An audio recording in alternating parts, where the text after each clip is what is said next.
Hello, I'm Tadd and this is Trent. We are here today at JLR Photography Studio. Here to talk to you guys again about insurance and real estate. I guess you can go first, Trent. All right. So, Tad, my question for you this week is, where do I start when I'm buying my first house? Where do you start?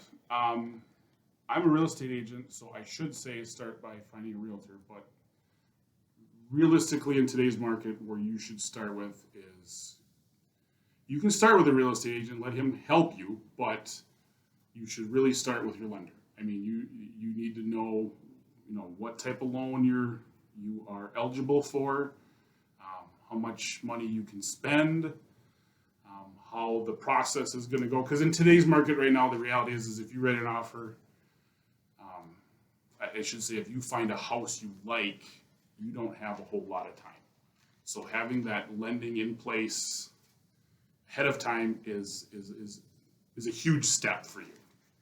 Can I ask another question? Yeah. There's 3 people in this room. Why am I nervous? I don't know. Same thing. I'm sweating through my coat right now. Hi, everybody. I shouldn't be nervous, but I am. No, seriously though. I mean, a real estate agent will have worked with lots of different lenders, so you can lean on them to help you with that. But having your pre-approval in your hand, so when you write an offer, any seller is going to see that pre-approval and know that you've already taken that step. So that would be my best advice. So when you're talking to lenders, where do you kind of recommend, or who are some people that, even in the comments, list some people that are lenders that are looking for new clients that are going to want to help out first-time home buyers. I remember 6-7 years ago trying to buy my first house, and it was definitely a whirlwind experience because of not knowing the lending process and everything that you needed to do with it. So well, yeah, and it never hurts to try a couple. Different banks. There's banks that have different loan programs. There's also mortgage brokers that can sell a variety of different products to you. I would assume it's similar to that in the insurance. If I go to Farmers, I don't just get Farmers insurance. You may sell me a product from another company, correct? yeah, absolutely. Yeah, so that's kind of the way a mortgage broker works. They sell products from a variety of different banks.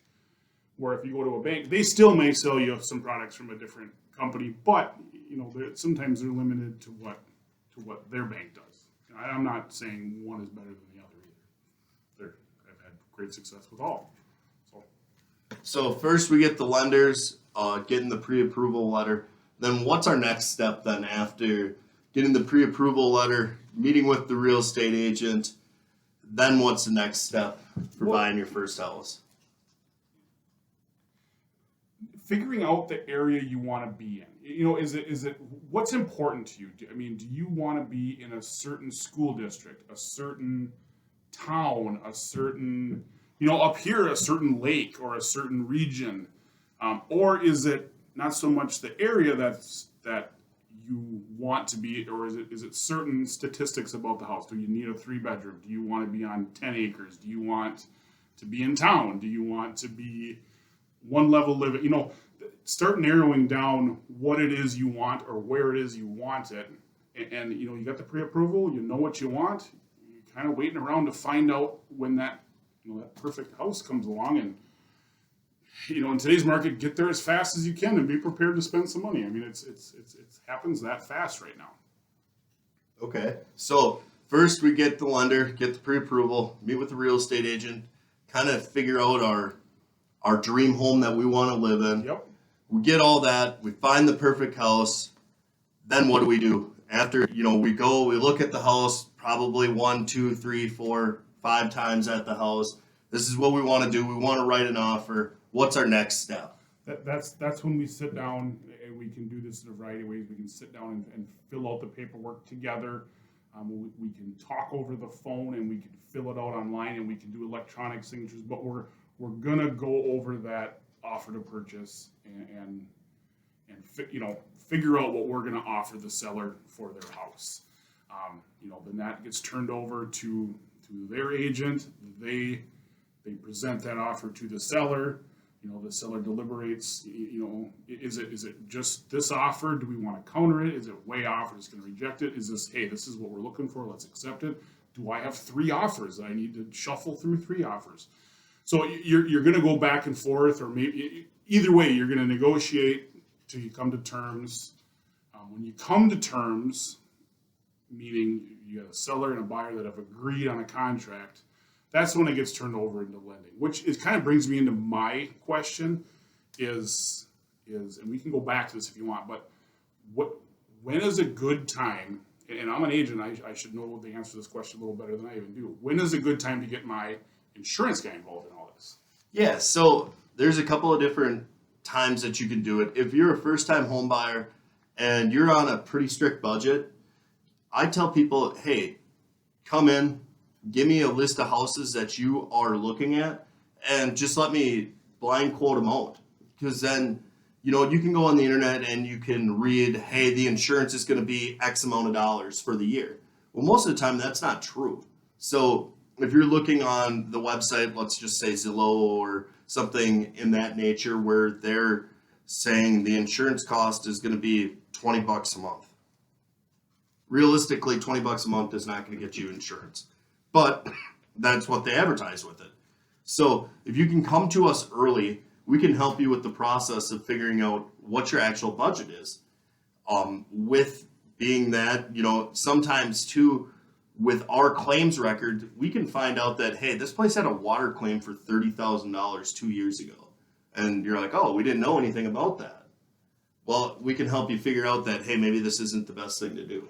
So I guess just a side question, does that, just say they have that $30,000 claim out there 2 years ago, it was fixed, it was repaired, it's brought, does that linger with the property? Yes, it does. How long does that linger for?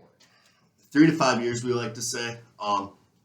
Some companies it's 3 years, some companies it's 5. Most of the time after 5 years, it's going to fall off. And it might just be a small surcharge, but the bigger the claim, the bigger the surcharge is going to be on the account.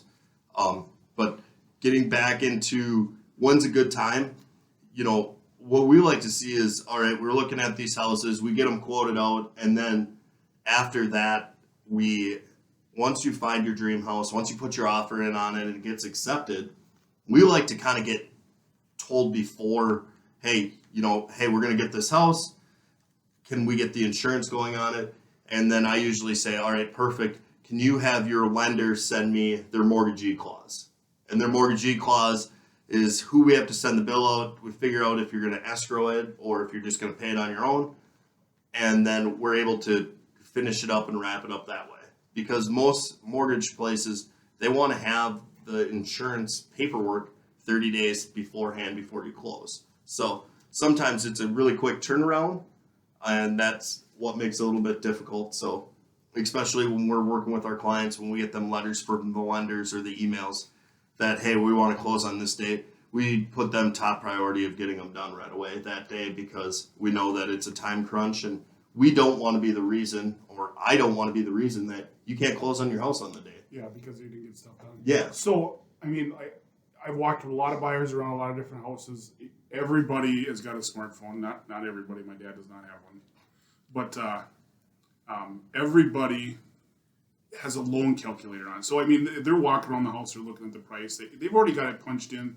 You know, if they've talked to the bank, they know. So they know what this mortgage is going to cost them. They look at the taxes. You know, they're reading information. They know what the utility cost. You know, so they're doing their budget. So it almost be advantageous for them to talk to you as soon as possible. So they might not know exactly what this house is going to cost to insure, but they have a kind of a ballpark figure, and they can add it into their budget. Yeah, absolutely. And every house has a different insurance value from the reconstruction cost, but also from that, you know, you can't just go into a house and ask the person before you, hey, how much did you pay for insurance per month? Because everybody's different. Yeah. And every different company has different ways of finding your insurance score.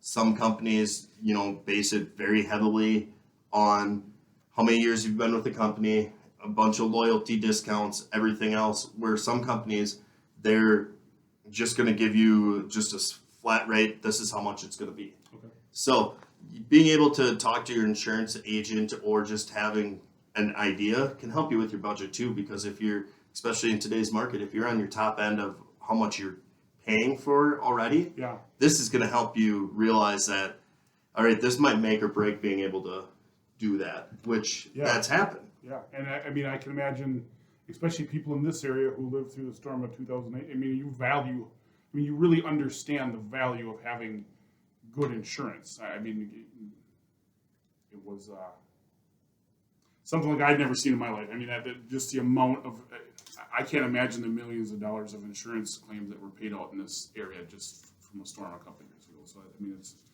I don't know if anybody else learned anything. I learned a lot here, Trent. You guys, we did start.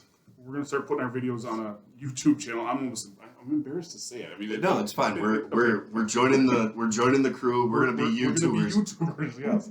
So if you go to YouTube and search ShopTalk with TNT, I know it's dorky. Is that the right word? I don't. It makes sense though. It does. So Tadd and Trent, ShopTalk with TNT. We'll put our videos on there. We'll share them to Facebook. You guys, can you leave comments on YouTube? You can leave comments on YouTube. Leave us a comment on YouTube. Comment on our Facebook page. Or tell us to stop. I mean, are we annoying? Whatever you want to do. Give us a comment. Let us know if there's something you'd like to see us talk about, or even just a general comment if this is helpful. And if you're a business in the Turtle Lake area, and by area I mean pretty much Northwest Wisconsin, and you want some free publicity of us to come and shoot our videos on Fridays, put in the comments. We really thank Jen Raditz for letting us use her JLR Photography studio on Main Street in Turtle Lake to be able to shoot our weekly video here. So we really appreciate that, Jen. Yes, thank you, Jen. Thanks for the cool Halloween background. Yep.